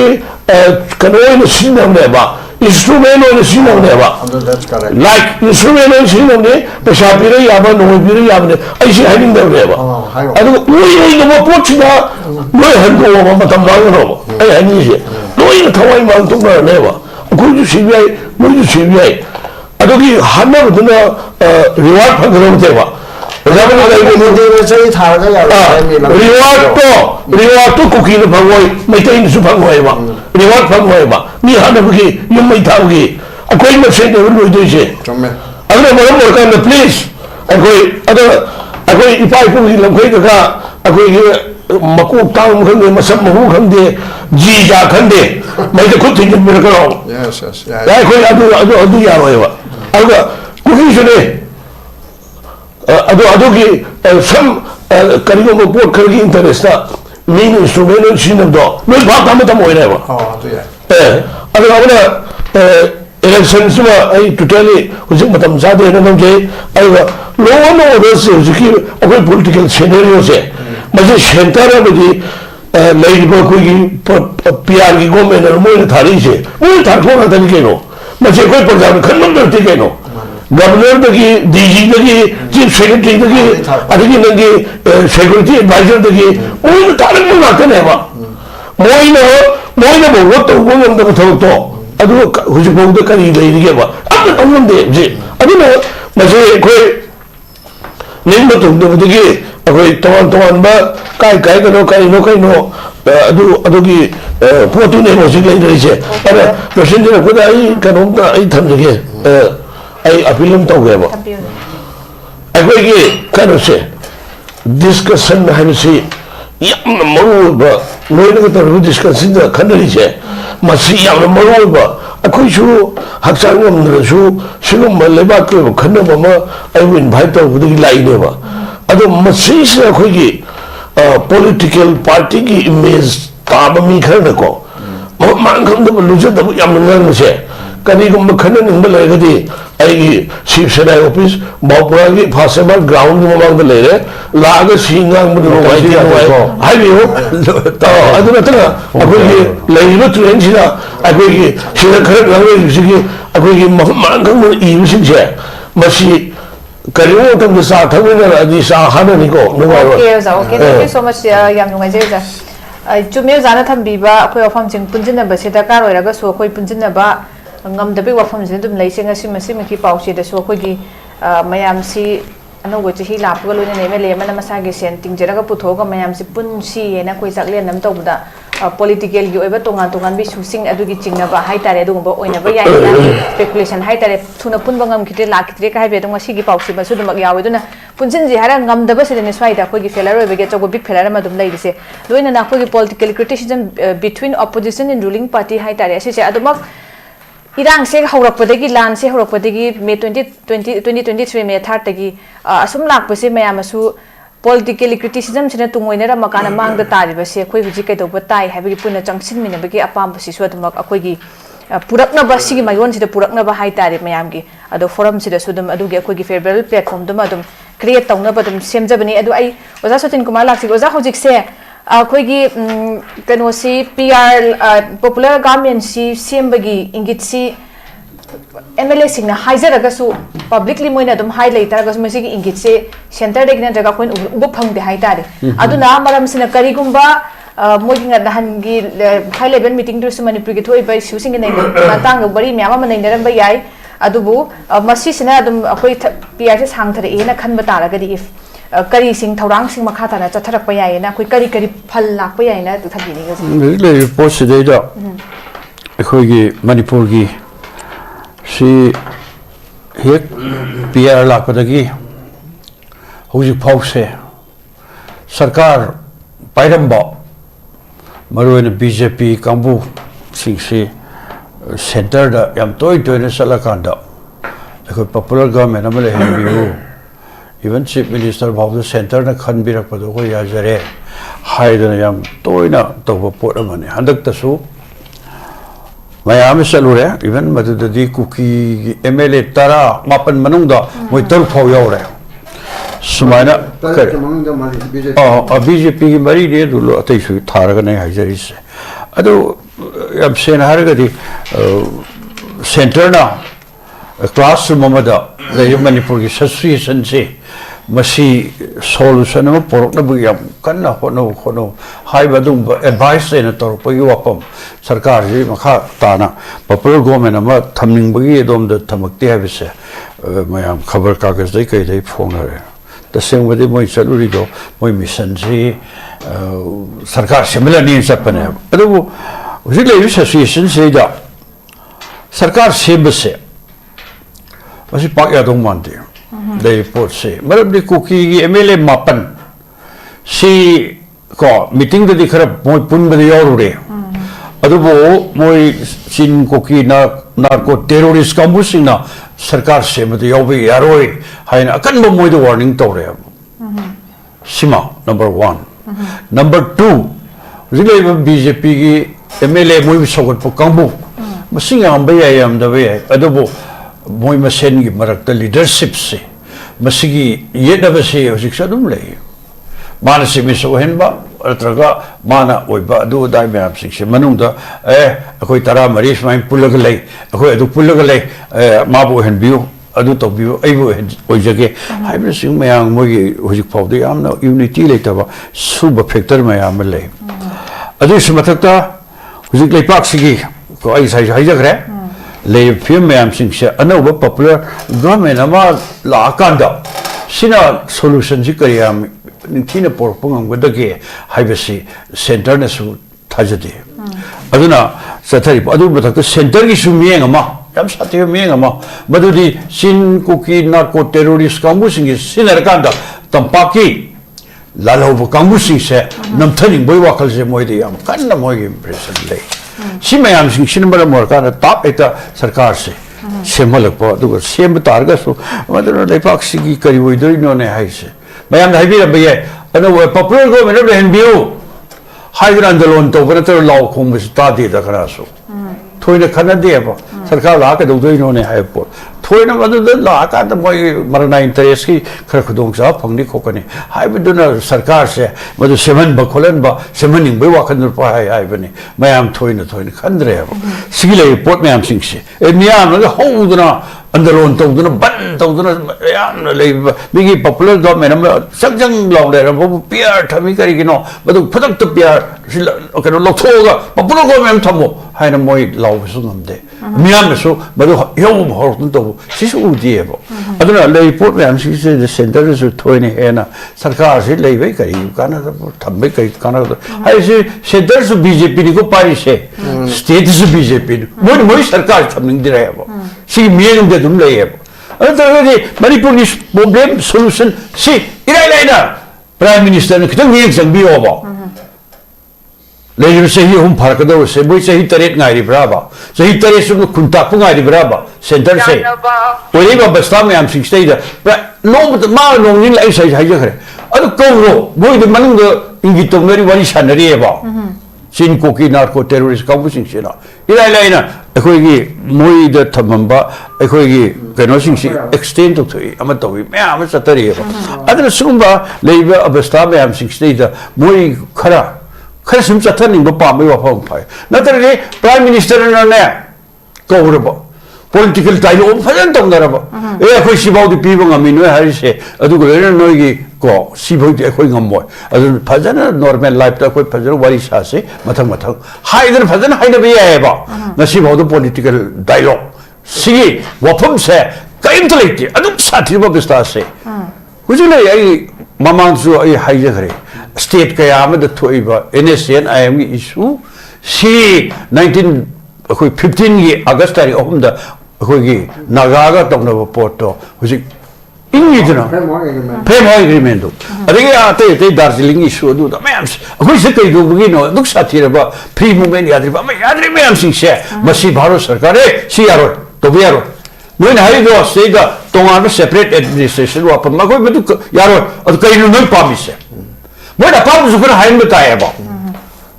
मतलब हाने लगी मुझे centre में याने याने तो लोग खुदों से पंग ना सुन लाख पोट अमन है बा अरे सेंटर सुमोई दो वारक दे हाई दे सिगी फिर मैं हम सिंग से कोई याम ना लूब सेंटर ने लोरी बा मियें सेंटर शक्ति पारे बीजेपी के लेगा ना मणिपुर बुकर माइंड तो उगे हाई से सी यमरो important money That is the point. This is the point. यमरो इम्पोर्टेंट मनी मरम जी के नोइबो कोई कुकी नार्को टेररिस्ट कामू की मतेंग लोरकांदा कोई तंपा की मिटी लालो कामू सिंह तक है इनके हाई भी सेंटर खन में लोग तो हुए बा सीवा खन से सीए थानों त्रिगे दे लेपाक से इंग बियार हुए अदर आई ना थमजनी point they SENA zamni asa haibi PR lei lotho vote adu masan tal ma tam PR toroga e vote tokare hain to adu si aina haidi akoi party na haidi solution jibu kaino to vote toroga ko le pak se adu huje amo popular go yam le re sine kada yauna miyam gi kari kana dori ba huje hana henjel kadoin hana henjel kadoin अगर सुबह ले भी हम सिंह से मोई हाँ ये साजत लिचत बने हम तरीका में हम सिंह से वही फिर में हम सिंह से मर मोर का ना कोई हमने थी ना मणिपुर से को मणिपुर की तो मतलब भारत इंगाना चपचार खंड भी हो ये अपील दी पार्टी की अपील दी कोई CPI की माँ खंड रहे बा मणिपुर से सेंटर ने भारत निंग तब लम्दाई मतम दगी हौजी थाव से पान की भी सेंटर की लेगा ना मणिपुर से याम उसित थाव इधर अदु रे मखन के आगे कोई ले इधर कोई जाति से की और भी मणिपुरी सिंगी दमक दमा खलते सी अमरो मने कोई स्टेशन से ही सिंग की इतिहास ले जो मणि मुका तन बाजर मने मतलब लोग थोगा को पार्टी स्टेट की था तब कराई तो से नो सेंटर की तो से ने स्टेट हो के अंदर कोई क्या वाला खाम रे पले कांग्रेस की बेटा यस कांग्रेस है गिरा मागे सेंटर है जिने मखा का बिरकन आराम तो रे लाले अदुगा वो पोस्ट नहीं तो को स्टेट हो 49 नगाले ना कोई देखी चाहिए तरह कदे स्टेट सेंटर ना अदुगा रेन में पान की सरकार से तो कोई फार जेन में सी को स्टेट बुझे शेंग ने खनर कांदा ओपोजिशन की करी होइबन मैम दो जामनि वे क्या वाकरम ने कोई फना वाजर पने अदबो उन तेना अखोय द को कंगलादे सामने फेलो थोनबा अखोय फार मतम दु सरकार ना जेन किट नमे सी आर्म फोर्सेस स्पेशल पावर है करम स्टेट सिंग एक तथि एक सिविल सलाइन ले ले बेसमो करी करम बा अखोय सुम सांगा दो उरी करी no arm forces special power act 신행렬에디 미암시 하이가 레이트는 기능하여 앞에서 오장로에 하이비그라고 시우 직접 스토리 거기 뮤니시팔 에리아기 केंद्र तरेट का लोग तो अतः सिमकार सत्तरी बनाया बा सियाबस्ता आमने भी अमेन किनिंगा सिकनाई थोक्सिदनो अतः एनी सेंटर पैकेट पा अदुग स्पॉन्सर तो प्रोग्राम दा कोई स्टेट से दा निथिनवाइन अमत माई पाती फूड सिक्योरिटी माई पहान सेंटर पैकेट बने NREGS की प्रोग्राम माई पहान सेंटर की लगा सोई बनानी मखन के आगे सुबह मैम सिंह से मसी पुनः मक्सिन बरम नोरका न मणिपुर से याम लायरब याम सक्थुंगदब पिथुंगदब पेंदब अदुगुम पैसा मैम सिंगदुन मरम नोरका द अखोई सिदे थोलेब नहारोन खुलाई बाइबगी लालो कनाना इनवाइट तबनो नहारोन खुलाई बाइबगी सिंगसु कनाना सेमबनो इंडिया गवर्नमेंट सेमबनेबा सिपुनम से कोई याम थिना खन्म मतम ओइरेबा अबे भारतसु भारत मणिपुर याम थोइदब से कोई याम पेंदे चाप चाना माई बजट यंग बिरो गुजरात के थदे state ke thade Bihar ke thade aduga ekoi Manipur na haikuru manada yom kanda ekoi kai phunu zaro adu tok zaro aina smile satho pot bam singse ekoi khangam de si khangam de mado pelak tabde ekoi makan ke la long tok pe adu yam se me sena ekoi center na Manipur se ekoi me sen hatok na han tongkhai le hen sigi nature Manipur se machet thugai bo aduna hojik ekoi governor masa masa we pakhat chari me ko batao de ba Jammu and Kashmir adu governor me ma governor ni de yamani Jammu and Kashmir machet gari se secretary home secretary home bo me aduna bodo ya aduna leiba bastas ekoi Manipur su kana khangni machet thugai ni boi wakan se phau bu kabu su guna adu ki keno ne bo aduna soiga ekoi hena yam nei na ningai le political yana se bhab ta na to se nato bhai je la ya ponte pham ga bari saje su saje aduga hujik le yo besta sing se ma si pha jana yan ta na political solution ma problem be thabak sidi center su kan biro PR yana su kan biro ado sarkar amal lab ta ga su rasi hanagi sathari ba habi jabi ki sarkar madudi koi be suwe ro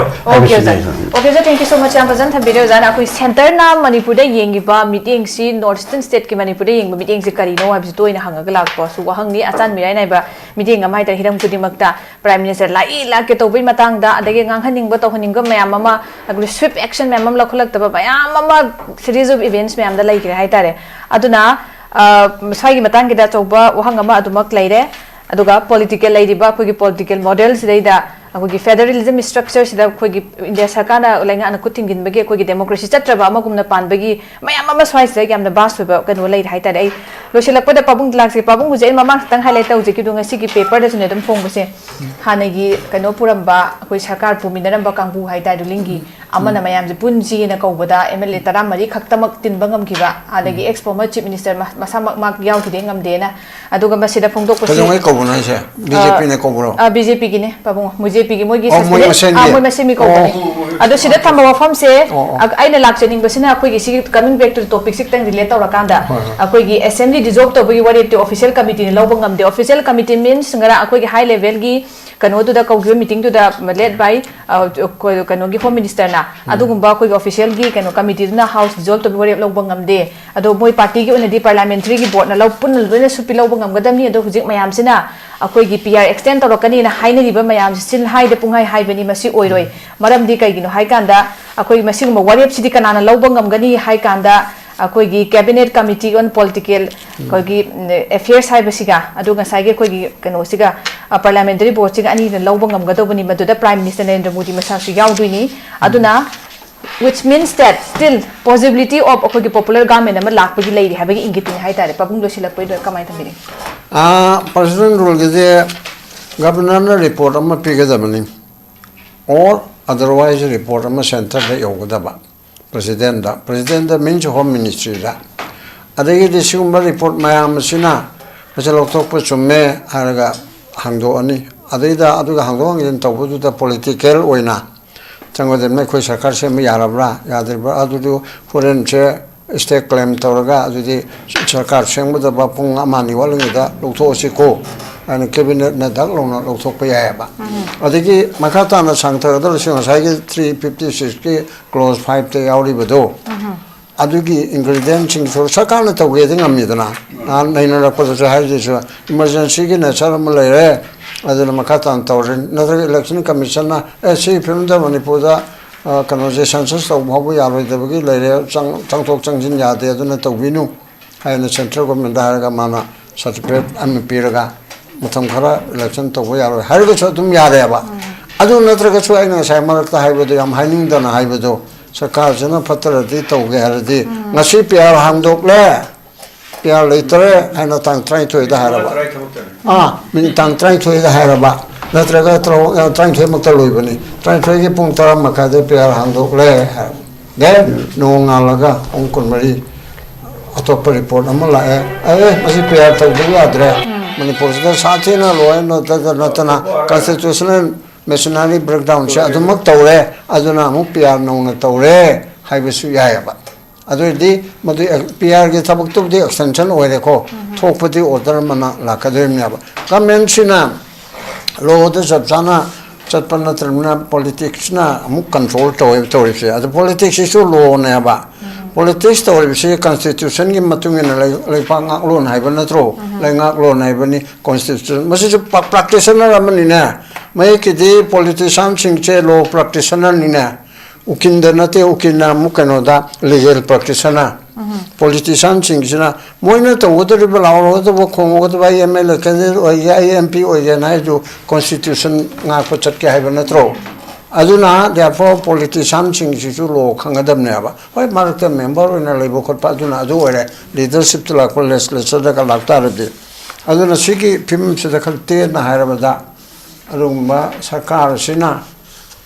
BJP government khare hena BJP sina aina sum yengbada Srimati Indira Gandhi budi 75 ta dictatorship ne na moina lawi ko 76 ke June tang ka no duda Indira Gandhi ki dictatorship ti khaitabu oye in comparison with honorable Prime Minister Modi ji ki dictatorship ti BJP na shasan ta haidre na hoja Modi ki makhada Modi na pami matungena Modi na pami chami lechanga masatra thabak hape Modi na pami mukta adu pesa pire Modi na pami ta mukta adu tore Modi karma makal ke democracy nona BJP na shasan pairip cha asina manung da tamaga tasengba almapana thamaga tasengba di Modi ji handin na heroic worship handin na dictatorial autocratic style da tawbisidi Indira Gandhi degi saruk tara hengreba Modi na aduna hojika sida lo na yada bodu lo du tum ya lo du semaga lore si tawdi yani na lo namakana gi legislature executive judiciary budi kanna hairoi asi punamakshi Modi ji na sumngarabana aduna ko hena wabu tai ro loibada wadana bagi damukta di constitution che sijunaraga sigi matungena matik chaba politician matik chaba leadership matik chaba legislature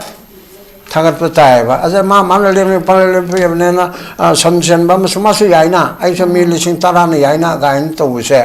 masi di to ase amdrabada lairik haiba me MA PhD oil haiba nate at least graduate oil ngang bangamu lo khangu khangdraga su train to mai party na yo sa hajabdo ko je candidate o je ba kunje class lo si ka haiba gumba tolerga to butai ba prajana pa makhan ma phangde ba jiki democracy je kai gno ba afaba mayam potro prajana chi ana khan ma yade ba BJP na thagalakpa ge congress na thagalakpa CPN na thakpa MP na thagalakpa do afabam ta thagalaktre de hui na yauni ye ne uchi ne si thagaladi kana khangeni atu tare de hui khallo ba haitaba me amarte gi khange haraga so hui duna khalidi khongani dra ma lo khangdrap so mapu mi amala kala ka uchi de gi mane na phaye ba hudung de gi haiba si tare aduna koi matik saba mi amamam oina bu honaraga akoi bu yenchiliba akoi bu democracy ki khodong chabu de lause constitution na akoi right pe ri ba mam se masa akoi seasonal se ba akoi khangmen na se ba adu tada akoi chengna ba yami okay babu oza da lak chadui ni oza wahagoina lak che oza closing remark ki phongdok piro za ado nga sai gi oza gi mota dum law and order review to khot pa se it's a process popular government na lak na still have time matam lai ri bedna na kan ni se lak ni have pot me adu da mu mayam gi sina mu concern we bize kain hai kan what if ha ne gi dum do lak ta ra ga di huji gi problem se solve to buda loisin bada miyam gi apa masida ngamdori bra hai bo hang sima dum lai aduga mamang da first round thambi ki jan makoi lai ri ba kambu che dum phamsu pam ba ano bo sing su pining ba adu da ne na focus to bo na sai gi ya san ba ngamdoi pot lai bin hai ba masu thambi ben da popular government la ina khan tar ga suidang ki loisin bada adi makoi sing kina karamai na manage to ga du mayam gi apa masing ngamdori bra hamu ta dori ba pot ne dem hojik maki waina madugi kano koi kano si issue se lo ne lo yare MLA sing marakta le masin siko wai gi hujiki koi gi na sai gi be magi potu da meeting to du da moi tra muri la i am to ga na hai che adu same political party gi ba ꯀꯠꯄꯣꯠ ꯑꯃ ꯂꯥꯛꯄ ꯀꯥꯟꯗ ꯃꯣꯏ ꯃꯥꯟꯅꯗꯕ ꯁꯨꯡꯌꯥ ꯌꯥꯔꯣꯏꯕꯀꯣ ꯑꯗꯨꯒ ꯑꯃꯅ BJPꯒꯤ MLA ꯂꯩꯔꯤꯕꯁꯤꯡꯁꯤꯗꯤ ꯑꯔꯣꯏꯕꯗ ꯃꯥꯟꯅꯗꯕ ꯁꯨꯡꯌꯥ ꯌꯥꯔꯣꯏꯕ ꯑꯗꯨꯒ ꯍꯧꯖꯤꯛ ꯐꯥꯎꯕꯗꯤ ꯑꯩꯈꯣꯏꯒꯤ ꯁꯤꯗꯁꯨ ꯑꯔꯣꯏꯕꯗ ꯃꯥꯟꯅꯗꯕ ꯁꯨꯡꯌꯥ ꯌꯥꯔꯣꯏ ꯃꯗꯨꯒꯤꯗꯣ ꯃꯗꯨꯒꯤ ꯆꯤꯞ ꯍꯨꯏꯞꯇꯨ ꯁꯣꯏꯗꯅꯃꯛꯀꯤ ꯁꯦꯟꯇ꯭ꯔꯦꯜ ꯒꯣꯔꯃꯦꯟꯅ ꯂꯧꯔꯛꯀꯅꯦꯅ ꯂꯧꯏ ꯑꯅꯤꯁꯨꯕꯗ ꯍꯧꯖꯤꯛ ꯂꯩꯔꯤꯕ ꯑꯩꯈꯣꯏꯒꯤ ꯃꯅꯤꯄꯨꯔꯒꯤ ꯋꯥꯔꯤꯕ ꯁꯤꯒꯤ ꯑꯩꯈꯣꯏꯒꯤ ꯂꯩꯔꯤꯕ ꯇ꯭ꯔꯦꯟꯁꯤꯗ ꯒꯚꯔꯟꯃꯦꯟꯠ ꯑꯃ ꯁꯦꯝꯅꯅꯕ ꯑꯩꯈꯣꯏ ꯃꯌꯥꯝꯅ ꯑꯄꯤꯜ ꯇꯧꯕ ꯌꯥꯝ ꯗꯔꯀꯥꯔ ꯂꯩ ꯑꯗꯨ ꯁꯦꯟꯇꯔ ꯑꯃꯗꯤ ꯁ꯭ꯇꯦꯠꯇ ꯂꯩꯕ ꯒꯚꯔꯟꯃꯦꯟꯠꯁꯤꯅ ꯑꯊꯨꯕ ꯃꯇꯝꯗ ꯒꯚꯔꯟꯃꯦꯟꯠ ꯐꯣꯔꯃꯦꯁꯟ ꯇꯧꯕꯤꯅꯅꯕ ꯑꯩꯈꯣꯏꯒꯤ ꯃꯅꯤꯄꯨꯔ ꯃꯤꯌꯥꯝ ꯑꯃꯗꯤ ꯄꯣꯂꯤꯇꯤꯀꯦꯜ ꯄꯥꯔꯇꯤ ꯃꯥꯄꯟꯒꯤ ꯀꯟꯚꯦꯅꯔ ꯑꯃ ꯑꯣꯏꯅ ꯑꯩ ꯂꯩꯔꯤꯕ ꯑꯣꯅꯔꯦꯕꯜ ꯒꯚꯔꯅꯔꯗ ꯑꯊꯨꯕ ꯃꯇꯝꯗ ꯃꯅꯤꯄꯨꯔꯒꯤ ꯂꯩꯔꯤꯕ ꯑꯩꯈꯣꯏꯒꯤ ꯀꯩꯅꯣꯁꯤꯒ ꯑꯊꯨꯕ ꯃꯇꯝꯗ ꯔꯦꯀꯣꯃꯦꯟꯗꯦꯁꯟ ꯑꯃ ꯇꯧꯕꯤꯗꯅ ꯒꯚꯔꯟꯃꯦꯟꯠ ꯐꯣꯔꯃꯦꯁꯟ ꯇꯧꯕꯤꯅꯕ ꯃꯗꯨꯃ ꯑꯩ ꯑꯄꯤꯜ ꯇꯧꯖꯔꯤ ꯑꯣꯀꯦ ꯑꯣꯖꯥ ꯌꯥꯝ ꯅꯨꯡꯉꯥꯏꯖꯩ ꯑꯣꯖꯥ पुंजनदब यारोय दम पुंजनरकनी मतमना सोयदनमकी आदगी सेंटरदगी अदुम पुश तौरकनी है वाफम थमी पुंजनदब सुंगा यारोय सोयदनमकी पुंजलकनी सोयदनमकी यानबद पुरकनी है वाफम दुने ओजा सोटिन कुमार ओजा अरोयबगी ओजा कमाइन थमिनी ओजा क्लोजिंग पॉइंट से अखोगी आई हानसु हाइजखरे लेरिबे situation सेदा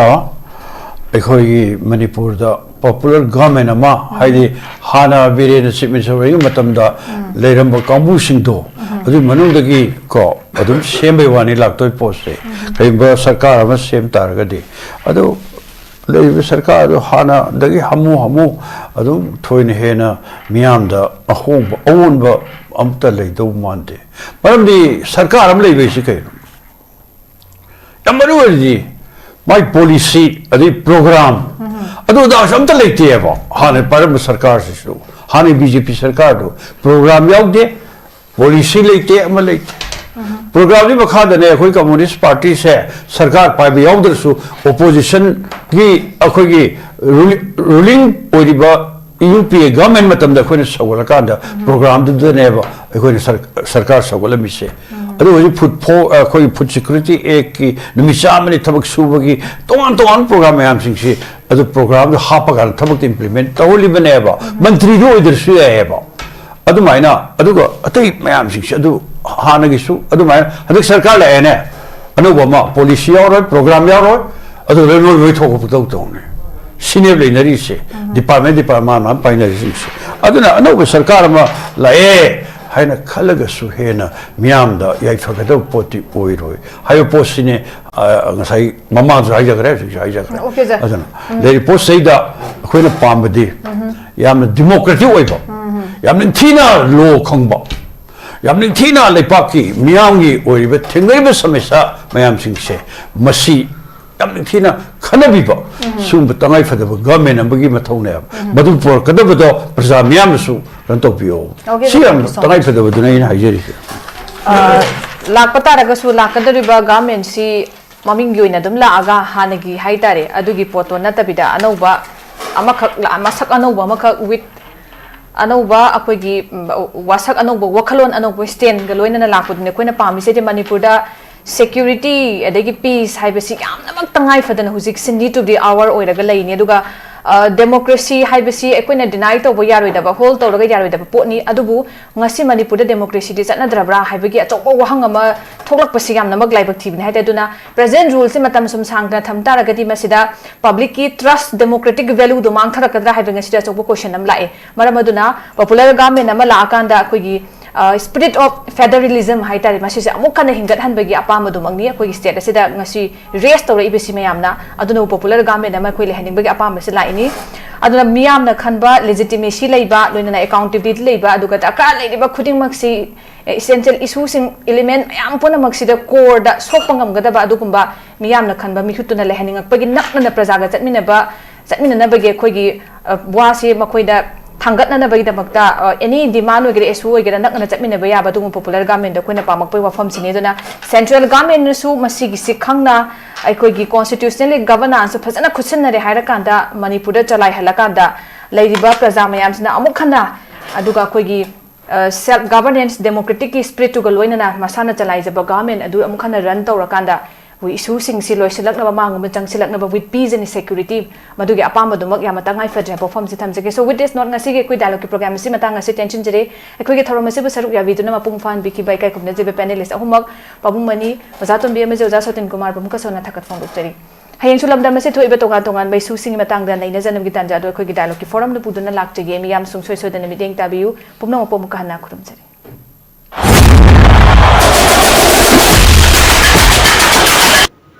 Football bu thawai haksam yauna pamliba mi singidamakta yam nungairaba paw ama puduna lakchari madudi first CPC trophy 9A side state level open football tournament ama lawriba kunjali sing aniga kunga taruki January ki tarikh taragani pandagi hauduna Chinya People's Club Yaripo Ningthongnai Chinya Lekai na sinduna Ningthongnai playground da pangthoklagani tournament asi form ngasi maktagi fangbiragani Tournament asigi pricing di winner prize ta rupees 1 lakh with trophy, runners up ta rupees 70,000 with trophy, best discipline da rupees 7,000 with trophy, best goalkeeper da rupees 5,000 with trophy, top scorer da rupees 5,000 with trophy, best player da rupees 5,000 with trophy asina chingbani. Registration fee na sumbetagi rupees 7,000 khaktamak oigani. Form 1,000 bagi aroiba matam lakliba January ki tarikh taragani thoida oigani. Manager meeting na January ki tarikh taraga mangada oigani. Akupa marol bidamakta pizariba contact number sing asida paw fawbirau. Contact number sing adudi 8837447610 natraga 8787882150 amadi 60093969994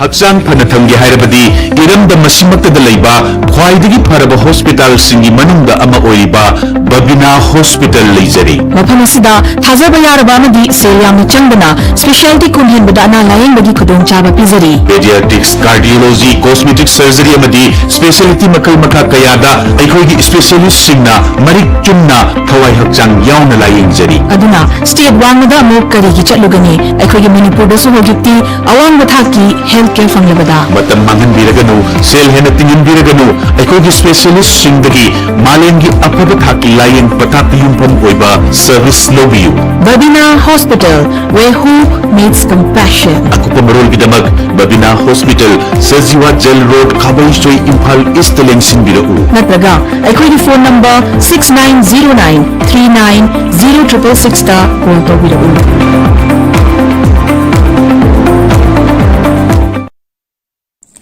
Class 12 amasung graduate loiraba mahiro singidamakta Germany da hospital program tambay yabagi kudong chaba pisari hariba program sing adudi ahanbada accountancy hariba stream asida tamnabagi damakta commerce background leibaga loinana 60% fangba oigedabani ani subada hotel management hariba stream asida tamnabagi damakta any stream da 50% fangba oigedabani ahum subada electronic engineering hariba stream asida tamnabagi damakta physics chemistry maths background leibaga loinana 60% fangba oigedabani mari subada mechatronic engineering hariba stream asida tamnabagi damakta physics chemistry maths background leibaga loinana 60% fangba oigedabani manga subada construction engineering hariba stream asida tamnabagi damakta physics chemistry maths background leibaga loinana 60% fangba oigedabani taruk subada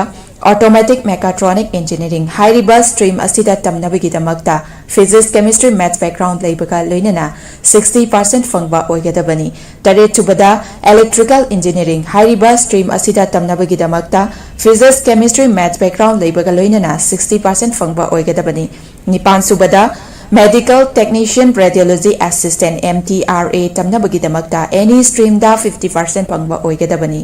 Mapan subada medical assistant amasung tara subada nursing haribasing asi tamnabagi damakta 12 natraga graduate loirabasing na apply toba yagani loinana hariba program sing asi tamba mahiroi singna thagi oiva stipend listing 100 dagina 1 lakh phoba chahi ahum phangani loinana 100% job guarantee in Germany da oigani loinana 100% education loan to support tawjagani akupa maro gidamak 7005 063196 ता contact तौबिरउ। Riyadh की private hospital की nurse की अहांगबा फमसिंग कौरी अहानबा round की interview नवंबर की तांग मरीदा पांगथोकचगनी यामद्रबदा चही अमा experience लेबा ओइगदबनी एक्सपीरियंस लेतबा मियोइसिंगी ओइनदे रिसेंटली वर्क तौबा हुजिक थबक तौबा मियोइसिंगना अप्लाई तौबा यागनी एकोमोडेशन अमसुंग ट्रांसपोर्टेशन खुदिमक फ्री ओइजगनी माइगी थाकना बेसी नर्सिंग लोइबा नत्रगना post basic BSc nursing JNM नत्रगना डिप्लोमा इन नर्सिंग लोइबा ओइगदबनी थागी ओइबा सैलरी लिसिंग मौद्रादगिना लाख अमगा लिसिंग कुन फावा ओइगनी अकुपा मरोल गिदमक 9366230077 नत्रगना 7005273217 दा कांटेक्ट तौबिरउ नत्रगना अखोगी office sparkle educational service north east window TV building हता न्यू चेकोन रोड ता लेंसिनबिरउ।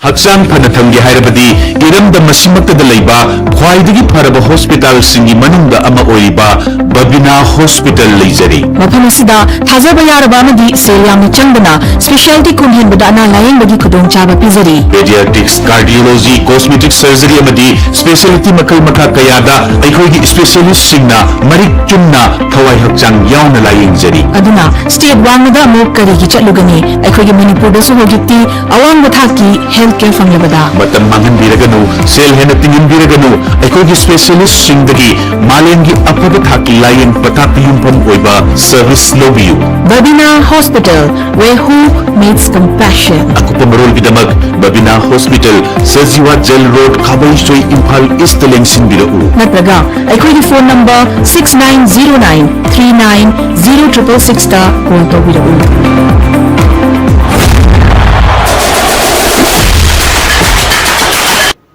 फुटबॉल बु थवाई हक्साम यावना पामलिबा मियोइसिंगिदमक्ता यामना नुंगाइरबा पाव अमा पुदुना लाक्चरी मदुदी first CPC trophy 9A side state level open football tournament अमा लाउरिबा कुंजालिसिंग अनिगा कुनगा तरुकी जनवरी की तारीख 19 हौदुना